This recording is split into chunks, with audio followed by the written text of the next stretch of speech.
Hi everyone and welcome to my channel. Today I'm going to discuss about this book, The 48 Laws of Power, the powerful lessons from this book. But in addition to that, I'm also going to share what as authors we can learn and how do we apply these laws in our life. So if you haven't yet read this book, go ahead and grab a copy of this book. I've shared the link here and it's a very nice book, okay? One of the bestsellers, actually a timeless book, I would say, 48 Laws of Power by Robert Greene. Let's begin. Hi, I'm Shweta Samota and I am the founder of India Authors Academy. I help people with writing, publishing and marketing their books. And if you are also looking to write and get published, then I conduct a free masterclass. You can go ahead and check it out and join our free masterclass. So let's get started with the powerful lessons from the 48 laws of power. I'm going to cover 10 of them. The number one lesson is never outshine the master. In this book, every lesson, every law is having multiple stories to explain the law. So in this law, never outshine the master. As a book coach, I have witnessed many aspiring authors. They make the mistake of trying to impress agents, publishers, or mentors by showing off their talents without tact. So while confidence is important, it's equally vital to make sure that your mentors, your editors, your agents feel valued and respected. So for example, I worked with an author who had a fantastic manuscript, but she struggled to get attention from her editor. So when she shifted her approach, complimenting her editor's inputs and making them feel like a part, of success, crucial part of success, their relationship improved, it flourished. And not only that, then the editor became a key advocate for her book. So eventually landing her a publishing deal as well. That's the first lesson, never outshine your master. Now, second lesson is conceal your intentions. Okay? Never fully share what you are doing. So the thing is that Greene advises that you keep your plans hidden until you actually make it or until the right moment. As book authors, I always tell my students that don't show your entire plot or, what all things you're covering in your book. Okay? It's like a marketing strategy. You need to keep it to yourself and create that curiosity, intrigue in your audience about what would be there in that book. So when I wrote my book, The Running Effect, I strategically kept the deeper themes of the book under wraps until launch. So it created curiosity for people, what is there inside, and I have a lot of lessons from marathoners, ultra marathoners in that book. So similarly, authors like J.K. Rowling, she initially kept much of the backstory of Harry Potter hidden, so which helped really build suspense as the series progressed. So by keeping your cards close to your chest, you maintain control and intrigue. Now that's amazing, right? So I'm sure you're learning more from this video. Now the third lesson is quote attention at all cost. What it means is that in today's world, today's noisy world, attention is what we want. It's one of the most valuable currencies, and I always tell people that attention is the most valuable asset you have. So as authors, we must ensure that our work stands out. So whether through unique branding strategy, engaging social media content, or bold marketing strategies, being memorable is the key to success. So get attention at all cost. For example, James Clear, the author of Atomic Habits, he quoted attention by consistently sharing high value content on his blog long before his book was published. Okay? So that was his marketing strategy. His audience grew exponentially, ensuring that his book launch was a massive success. So that's your third lesson, is get attention at all cost. And I share more about it, in the marketing strategies. I share more about it to my paid members in India Authors Academy. So if you're still, suffering in sales, you should join my academy. Now, the fourth lesson is win through your actions, never through argument. So actions speak louder than words. Instead of convincing others of your talent or your success, show them.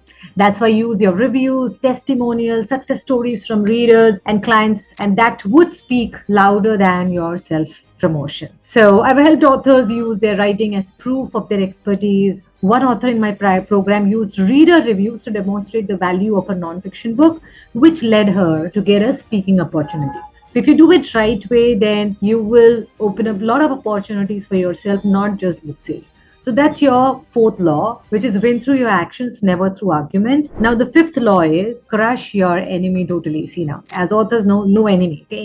In every field, competition is inevitable. So while the term enemy might feel very strong here, but the lesson here is about dominance. Once you find success, capitalize on it fully. So if you build a momentum, keep on that momentum. Okay, so if you've created one through a book, don't stop there. Go ahead, write your second book and build and drive and ride on that momentum. That's how you will be dominating your market. Okay, by writing sequels, releasing companion guides, expanding your presence in your niche. So that's what Stephen King did. His book started gaining traction. He dominated the horror genre by consistently releasing new works, expanding into film adaptations, maintaining a strong presence in the literary world. That helped him clearly. So that's how you will be able to dominate your market, which is the fifth law. So ride on that momentum, maintain the momentum is the fifth law. Now the sixth law is use absence to increase respect and honor. Sometimes less is more, right? Constant availability can dilute your value. So strategic absence can make your audience crave your return. So authors like George R.R. Martin has used this tactic where there was a gap between releases. So when there is a gap between releases, it builds more excitement for the next book. So contrary to the earlier law, in the sixth law is if there is an absence, then ensure that there is a strategy behind it and you're using it to increase respect and honor. So that's like people are waiting eagerly for your next stuff. So now next is do not build fortress says to protect yourself. So as authors, we tend to isolate ourselves for writing the next book, especially, when you've just published and you want to break. Okay, so when you go out for your second book, you want to get disconnected. But the thing is that if you're disconnected, if you're out of picture, you're out of mind. So this is the seventh law, which is that stay connected with your readers, with your peers, with your industry professionals. Even if you're writing, stay connected at least with your audience. It's very, very important. Where in my coaching programs with my students, I always tell them to engage with their audience through various ways, through social media, through the newsletters, through events. So that's your seventh law,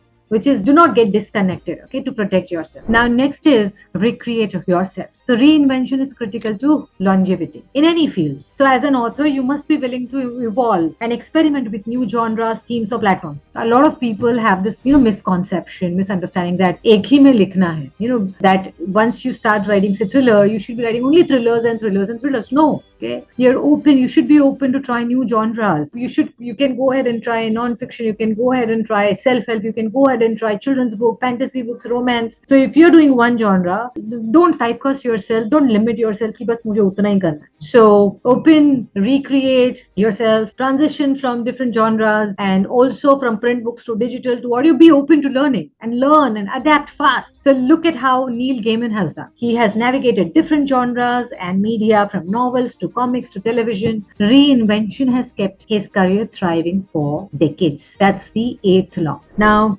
ninth law is enter action with boldness. See, Robert Greene encourages bold action, and my authors, I always tell them, go ahead and take bold actions. So hesitation can lead to missed opportunities. I always tell as part of mission 2, that you have to go out and tell about your book to people. Without writing a single word, go ahead and take sales. So whether it's writing the next book or reaching out to influential people for forward, boldness can open doors. So in your marketing, in your networking, be bold. The last law is discover each man's thumb screw. So this law is about finding what motivates others. As an author, knowing what resonates with your readers is the key to crafting stories that connect automatically, emotionally. Successful authors like Pauline Hoover understand their readers' emotions. They craft stories according to them, to tap into their feelings, and through my coaching, my authors are able to connect with their readers emotionally, to connect with their deepest desires, enabling them to write books that are powerful, impactful. So these are the 10 lessons that you can learn from 48 Laws of Power by Robert Greene.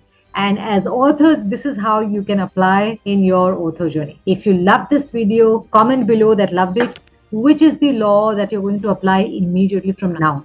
I hope that you've taken notes, and for more videos, go ahead and hit the subscribe button. Thank you for watching this video. God bless you. Bye-bye.